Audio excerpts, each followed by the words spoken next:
at all.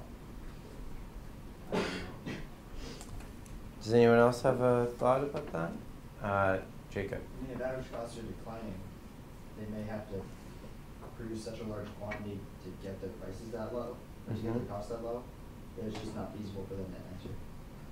Yeah, so they don't capture the full value of the, like when they charge the average cost price, that the consumers are still going to be getting some surplus. They're going to be earning zero profits. Consumers are still going to be getting some surplus.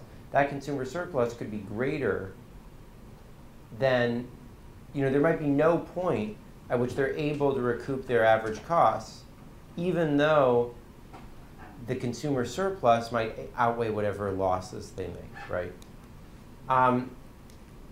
In particular, what matters for whether it makes sense for a firm to enter an industry is not whether demand is greater than average cost, right, which would be what's required in order for you to have average cost pricing that creates a market.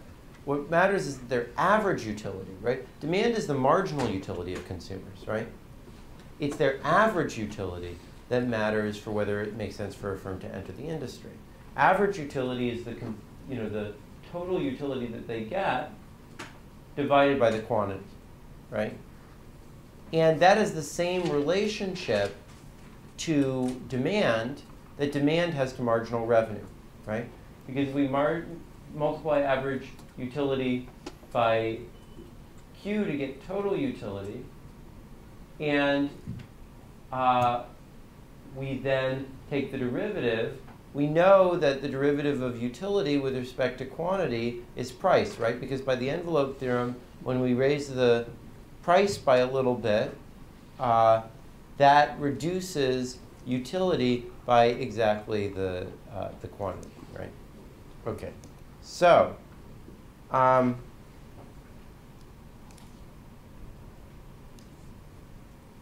what that means is that the average utility curve is going to be above the demand curve.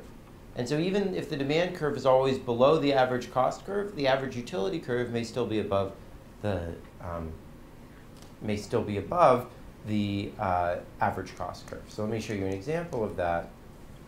So if we have the average cost curve here, the demand curve below it, but the demand curve is always above the marginal cost curve. Imagine that there's no fixed costs. Then it clearly makes sense for this firm to enter the industry. In fact, at any quantity, it would be beneficial. Because, in fact, we want them to produce at this quantity, and then we would get all this surplus. But imagine we tried to have them produce this quantity. Well, to do average cost pricing at that quantity, they'd have to charge this price. But if they charge that price, the demand would be this. But then their average cost would be here.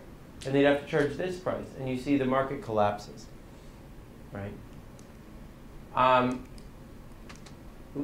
Did I have another graph? No. I had another graph with an average utility curve. But anyways, the average utility curve is going to be half as steep as the demand curve. So it would be like up here, and it would always be above the average cost curve. Now, if there were some fixed costs, then the average cost curve here would instead look like that, right? We would have some fixed cost added. But it might still, as long as it doesn't have too high of a fixed cost, intersect the average utility curve at some point. And then it would be beneficial to create the market as long as you had a quantity that was above there. Okay. We can also get a distortion when the marginal cost is above the average cost, right? As in this picture. How does that work, Kevin? What would the distortion be then? If the marginal cost is above the average cost and you're forcing average cost pricing, then you would supply more than what you actually want. You would actually supply too much, right? If we force average cost pricing, if we try to drive the profits out of the industry, we actually get excessive production in that case, right? So that gives the opposite Harburger triangle. So imagine that the marginal cost curve is increasing and the average cost curve is increasing. Obviously, we'd be more in a case like this where it's U-shaped, but let's just think about this case. Then if we force average cost pricing, that actually reduces prices, and we get a Harburger triangle from overproduction here. Okay. Now, that is the short-term effects of average cost pricing, the static effects. But there are also important long-term effects. In particular, companies can easily affect their costs, right? They could make efforts to cut workers or fail to make those efforts to cut workers. So, GM and Chrysler were a good example of that. Once the government really bore down on them, right, they cut their costs, but they hadn't been doing that for a long time. They can innovate to try to create more efficient production processes. They could choose cheaper inputs rather than more expensive inputs. They could, for example, they might take a commercial flight rather than have a corporate jet in order to get around for executives in the company. So last year's problem set, which if you guys look at, how do you look at some of these effects? So unless all of these are controlled and monitored by a regulator, the firm's going to have no incentive to reduce its costs if they have average cost pricing. Why? Well, if their costs increase, they just get paid that, right? This is the reason why, I don't know if you guys have ever done this before, but you soon will. When, someone else is paying for your trip, you usually go out to nice dinners and stay at nice hotels and so forth, right? And in fact, you may in some cases even actively want to increase your cost even if it gives you no benefit. Why is that? Well, so let me tell you a story about this. One solution you could say is, well, why don't we base the cost that you get not on this year's costs, but on past year's costs, right? That's a natural thing to do because that gives you an incentive to try to reduce your costs this year. But if you do that, you create actually a perverse incentive to actually want to increase your costs the year before. So my dad was working for a military contractor, and he came to them with a proposal for a weapons system, and to a general, and he said to him, look, I can save you 50% of your budget. Won't you be really excited about that? And the general said to him, I would be derelicting my duty to my country if I spent a single cent less than was budgeted for this weapon system. And the reason was that if he did spend less, next year Congress wouldn't budget as much, and that would hurt the security of the country, right? So there are other causes of average cost pricing cause similar distortions. So if when a company innovates, other companies follow them, then they have no incentive to innovate to reduce their costs, right? That is precisely one of the reasons why we have intellectual property, is because when we have free entry that leads to average cost pricing, it can really destroy incentives to innovate or reduce costs. Okay. So one important source of nonlinear costs is selection.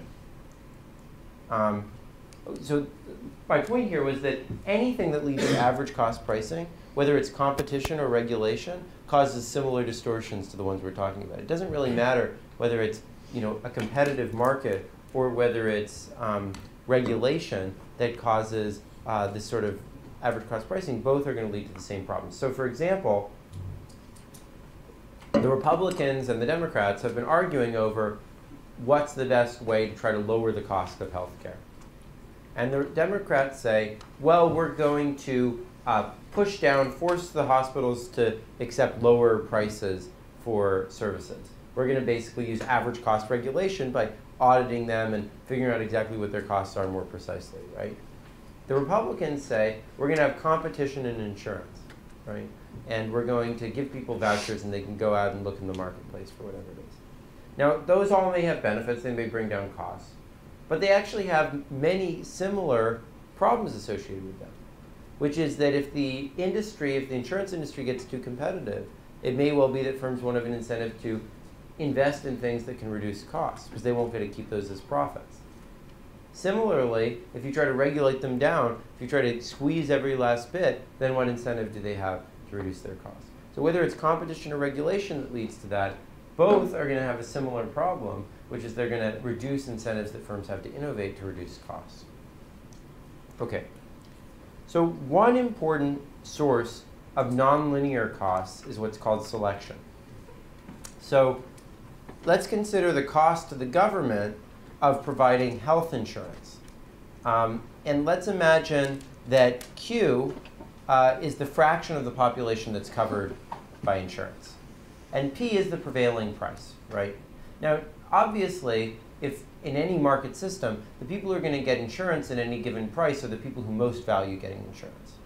So the fraction of the population covered is really, if we rank people from like the people who are willing to pay the most for insurance to the next most and so forth, if we cover the first Q% of the population, right, or Q times 100% of the population, what is going to have to be the price? What's the price of that person who's just willing to pay the 20th percentile of that distribution, right? Okay, so costs in that setting are going to be nonlinear. Why? Because the first people who we cover may not be as healthy as the people that we cover later on. Why is that? Well, the people who are willing to pay the most for insurance are the ones who expect to use that insurance the most, right? And that situation is called adverse selection. It's like the first people who want to get into the market are the most expensive people to cover. And what is going to be the slope of the average and the marginal cost curve in that case, Ryan? Both will be downward sloping because the first people will be the most expensive and then the next one will be less expensive. Exactly. So the marginal people will be less than the average people, and that will mean that the marginal cost curve is downward sloping and the average cost curve is downward sloping. Okay. Now we can consider an opposite case of advantageous selection when the first people into the market are not the people who expect to use insurance the most, but the people who are the biggest hypochondriacs, right? Who are like most obsessed about their health. They're going to think, oh, I'm going to get sick, I need to get insurance. But they're also probably going to be the people who are going to be like eating all the healthy stuff to make sure that they don't get sick, right? Or they might be the most educated people who know about their risks most, and those people also might be less sick, right? In that case, what will be the slope of the cost curves, David Mao? It would be the opposite. It would go up because the first people are the least expensive. Exactly, right? This is particularly important if we find that it's sort of the uneducated or the poor who fail to get insurance, right? Now, of course, it doesn't have to be just downward sloping or upward sloping. It could be downward sloping in some parts and upward sloping in others, like that graph over there, right? Now, of course, this is the cost curve of the industry as a whole, right? Any individual insurer, if they increase their quantity, is probably basically just going to get a representative sample of the people who are buying into insurance, right? And that's the reason why it's likely that we'll get average cost pricing in this industry. Because if a firm comes in and it's relatively small relative to the whole industry, then they're going to just get some representative sample. And in order to avoid going bankrupt, they're going to have to price at average cost, right?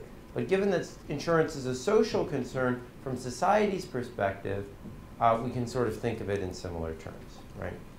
So one way to define the degree of selection, then, is exactly the slope of the cost curves, right? And this is a nice way to define selection because it allows us to measure the welfare costs of selection as part and parcel, right, of measuring it, right? And this is exactly what Laurent Aynave and his co-authors did in 2010. So they went to a large aluminum manufacturer that offered 2 health plans. The first health plan was like bare bones. It was just like basic insurance that like you have to have. And the second was a much more comprehensive plan. And you can view the quantity now as the fraction of people who get the more comprehensive plan rather than the less comprehensive plan. Because again, the hypochondriacs or the people who are the most sick are going to want the more comprehensive plan, right?